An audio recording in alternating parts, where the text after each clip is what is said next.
আসসালামু আলাইকুম দাদা। ওয়ালাইকুম সালাম। দাদা এই যে আমার আম্মুর অসুস্থর জন্য যে টাকা নিয়েছিলাম 5,000। কি রে, 5,000 টাকা তো দেই নাই। আচ্ছা ঠিক আছে, আচ্ছা দাদা। টাকা দিলাম 15,000। দেখি একটু সাবদামকে ফোন দিই।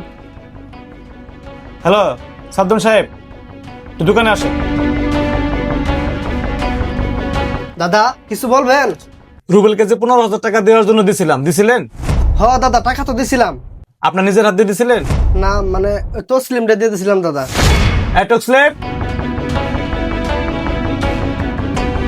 জি দাদা, কিছু বলবেন? রুবেলকে টাকাটা দিছিলা? দিছি তো দাদা। কত টাকা? 10,000। হ্যাঁ, 10,000 টাকা। টাকা দিছি 15,000।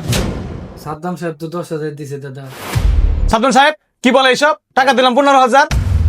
জি দাদা, 5,000 আমি খরচা করে রাখছি। রুবেল সাহেব এদিকে আসেন। জি দাদা বলেন। আপনি কত টাকা পাইছেন? জি দাদা 5,000। আচ্ছা, বুঝছি বিষয়টা। এই দুইটাই হচ্ছে বদমাইশ।